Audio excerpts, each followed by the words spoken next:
Greetings, beloved, and welcome to the R Spot. This is the place where we discuss everything about relationships. And in this, our last offering for the year 2016, I want to talk about a very important and often very stressful relationship, our relationship with money. Now, as we enter the season of merriment and giving, or shall I say stressing and buying, it's important to understand and expand our relationship with money. You see, we live in a society where most of us have been trained and conditioned to believe what are called 4 myths about money. I want to address those. Myth number 1, there's not enough money to go around. How many of us believe that? Myth number 2, more money is better. Well, that seems to make perfectly good sense until you get to myth number 3, which is I have to work hard to get money. And then myth number 4, that's just the way it is. It'll always be that way. And there's absolutely nothing I can do about it except to work hard and hope I can get enough to stay afloat.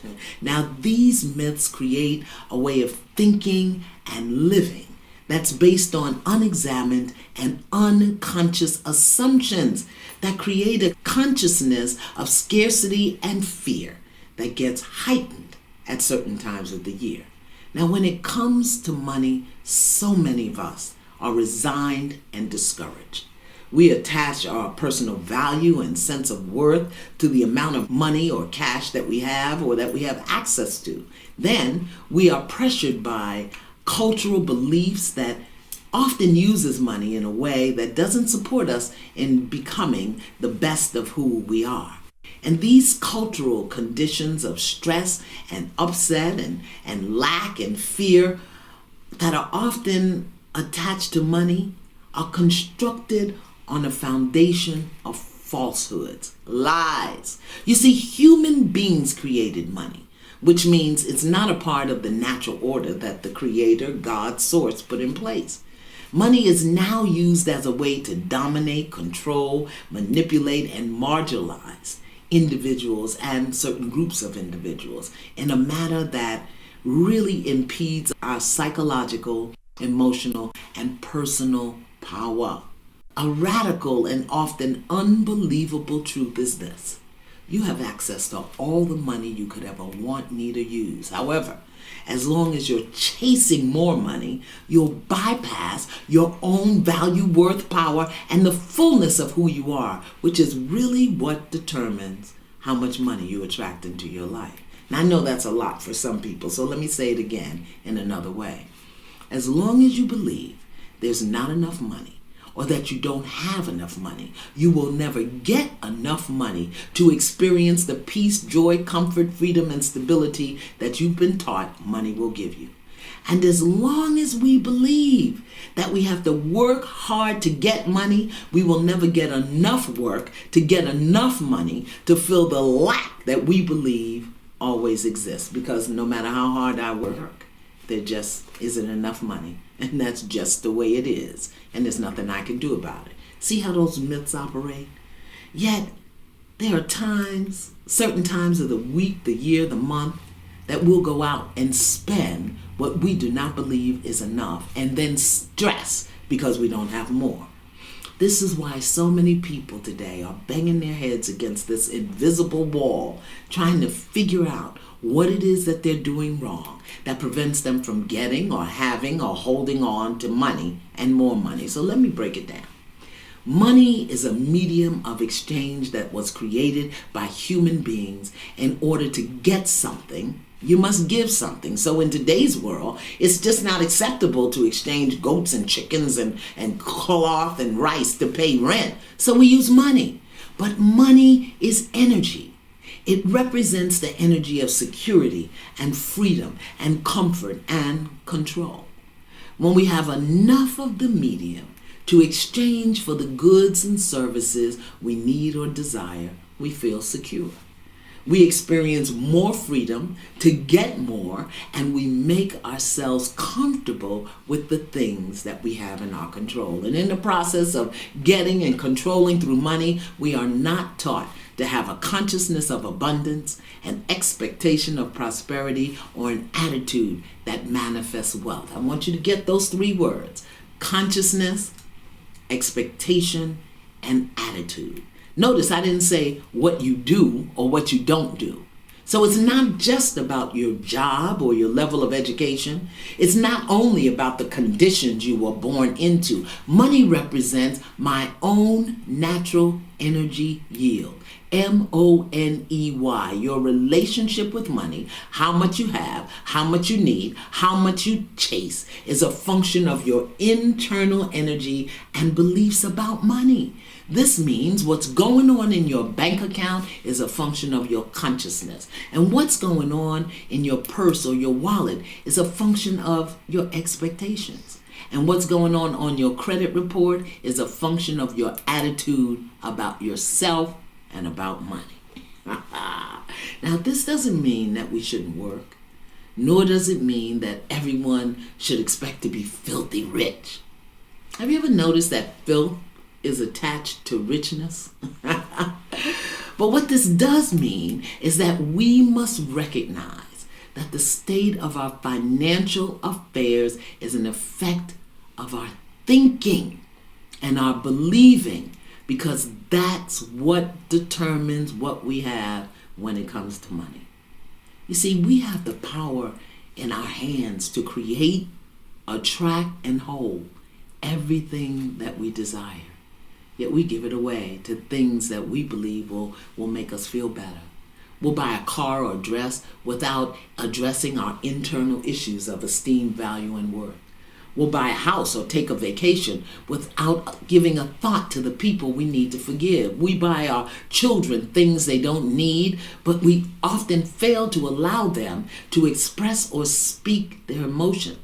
We'll work 2 jobs and still live in fear that we won't have enough, don't have enough, cannot have enough money to be secure, free, and comfortable. We place value on our relationships in response to what others have and what they give us. We will run our credit card limits to the max, but we won't give to a charitable cause. I mean, I could go on and on, not to beat us up, but to wake us up. Money, my own natural energy yield, MONEY, my consciousness, my expectations, and my attitudes. Now, if we continue to chase material wealth, we will continue to diminish our spiritual health. And everything begins in spirit, because that's what the Creator gave us. Yet, we somehow have gotten it twisted. It's your mind, your mindset, your beliefs, your attitude about who you are and what you can have that determine what you create and attract. So don't just work for money. Work to share your gifts, your talents, your abilities with the world. Work to share who you are with others. Work for someone who's providing good to the world. Work to make the world a better place. Know who you are and what you bring to the table. And you'll start to feel better about the work you do. And when you feel better, you think better. And when you think better, you attract better. Listen, even if your boss is a divine child of God, cleverly disguised as a raging lunatic, your energy, your attitude, your beliefs will either keep you stuck there or take you where you need to be in order to be appreciated, valued, and paid your worth. The issue is, do you know your worth? Do you know your value? Or are you just trying to get money to buy more things in an attempt to demonstrate that you are who you don't think you are? Are you holding yourself hostage to a culturally generated story about who you are and what you can and cannot have? Remember, money represents my own natural energy yield. The energy that I put out will yield me a result. And that's my consciousness, my expectations, and my attitudes. Listen, a few weeks ago, I was talking to someone who was complaining about their job. And I said, stop looking for a better job and start looking for a place where you can share the best of who you are. That person had a new place to work in 3 days. I kid you not. You see, we live the conversations we have about ourselves and about our lives and about our circumstances. So what's your conversation about money? because your conversation will create your reality. What is your conversation about what you deserve and what you can have? What I can share with you is this. Until you develop and nurture a loving relationship with yourself, as it relates to prosperity, abundance, and wealth, money will have very little to do with you. Money knows that you gossip about it, that you avoid talking about it, that you use it as a weapon, that you fear it or have a lustful greed for it, and that for many of us, we are out of integrity with money, spending what we don't have, discarding people who don't pay us back, while all the while we're not paying our bills on time. Remember, money is an energy, and energy is everywhere at all times present in its fullness. So before this year ends, let's get in right relationship with money and our thoughts about money. Toward that end, I want to give you a prosperity affirmation to consider. This affirmation comes from the Abundance book by John Randolph Price. And it's a part of the Prosperity Mind treatment that's offered by my institute, Innovisions Institute. So if you want a copy of the money treatment, just send me an email to iyanlasfixins@gmail.com. That's Iyanlas with an S, .fixins@gmail.com. And please put prosperity treatment in the subject line. I don't need your story. I don't need to know how hard you're working or how long you've been broke. Just put prosperity treatment in the subject line and we'll send one out to you. And you get to really get clear about your relationship with money. Now here's the affirmation. Take a breath. Money is not my supply. No person, place, or condition is my supply. My awareness, understanding, and knowledge of the all-providing activity of the divine mind I am is my supply. My consciousness of this truth is unlimited. Therefore, my supply in all things good is unlimited.